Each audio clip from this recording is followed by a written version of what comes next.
Okay, well, good morning, families and students. Great to be back with you. It's a new week. It's actually a pretty special week. This is the last week of NTI work, the last week of school.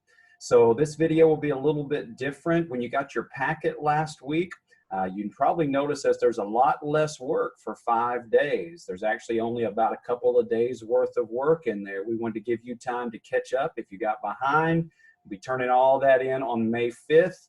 And so we're going to do part of those pages in this video, and then I'll make one more to help you with the last, about half and half, okay? So if you've got your papers there, let's go ahead and get started. So go ahead and grab that, and I will bring it up.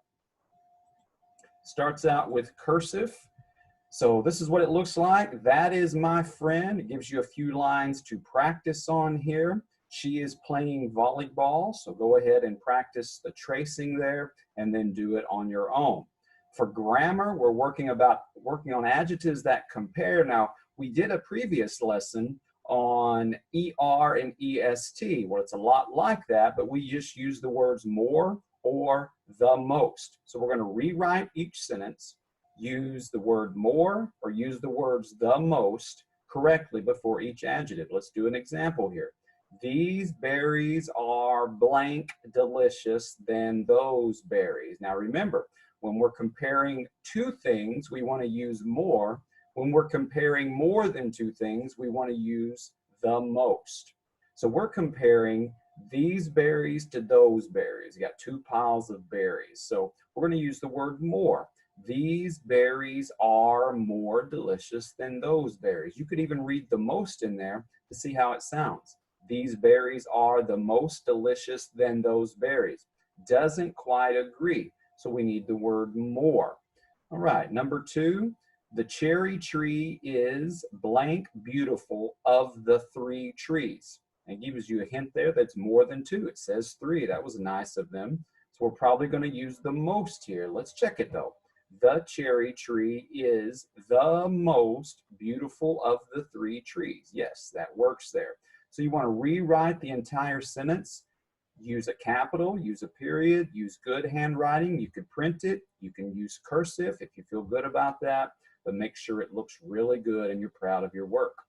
All right, moving on to math today. Let's look at our title and directions, two-step addition and subtraction, word problems, check in. Directions, solve the problems below, be sure to show your work. You can't do this completely mental, you have to show either a model, which is a picture, or show some sort of equation. Show your thinking, show your work. Now notice it says two-step addition and subtraction. First, we're not doing multiplication or division, and they're going to be two steps. That means two problems. You're going to add or subtract something, and then you're going to add or subtract something again. So just be careful with that. You have to do one thing, take that answer that you got from the first problem, and use it in the second part of the problem. That's why it's called two steps. You do an equation, take that answer, and do another equation with that, okay? So let's go ahead and bring up our whiteboard. We'll do one together. All right.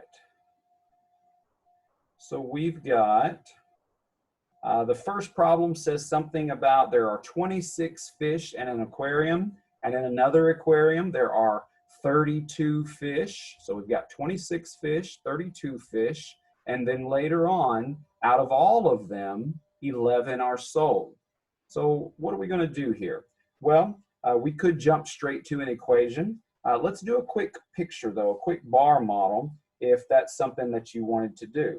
So we're going to do a bar model for the 26 fish. So this is our 26.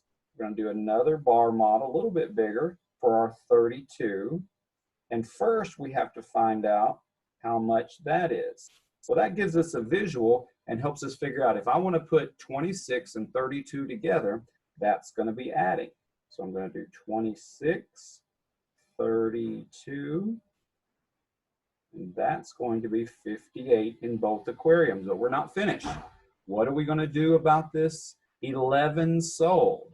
11 sold. Well, if we're getting rid of them, we've got our 58 As we put those together, we've got 58, but 11 of them sold. So we've got a small portion here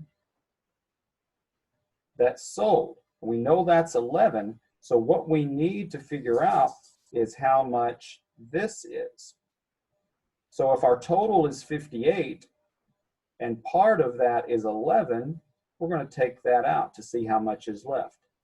8 minus 1 is 7, 5 minus 1 is 4, so we know this is 47. So that's going to be our answer.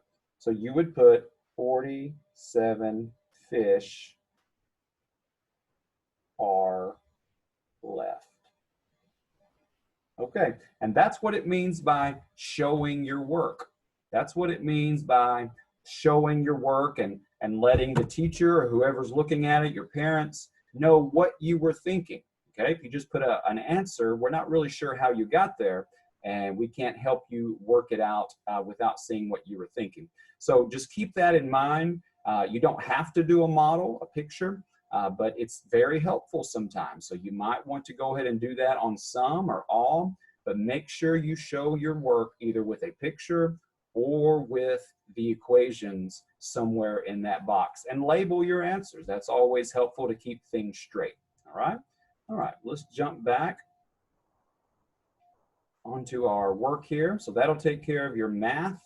Going into reading, we've got a story called Li Bing and the Flooding. This is a nonfiction story about a problem that a community was having over in China. And the problem was something called the Min River was flooding. And it tells some great details about why that was flooding and what the mayor decided to do. Or the governor, actually. Eventually, the governor of the people got involved, and his name was Li Bing. And so he figures out why the river is flooding, why it's flooding, and what to do about it. So pretty interesting problem-solving issue going on there. So read those couple of pages, and then we've got a couple of pages of questions. What was the problem with the Min River? So read all 4 of those choices. Never read just one. Read all 4 choices and pick the best one that you could support with evidence from the story about what was the actual problem. So very, very similar questions here. Just go down through there, go back to the story. If you need to underline things or circle them to help you find what the answers are, all of that is completely fine. So go ahead and make your way through those. You got 2 pages of questions. Down here a little bit, you've got some. You don't have ABC, so just write it out to the side or underneath or on a separate sheet of paper and just follow those directions there. All right, finishing up just the work for today. We're on lesson 42, branches of the government, judicial branch.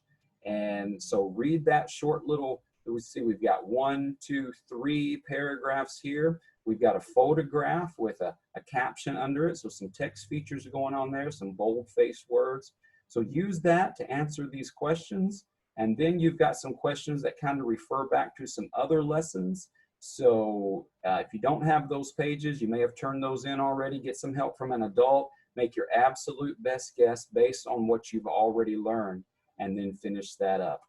All right. So that's the first half of week 7. There are some other pages right under that. And so we're going to look at that in a separate video. I hope you had time today to take care of your work. That's always important, but also to rest and play and be helpful to someone in your house. And I want you to make it a great day, Cardinals.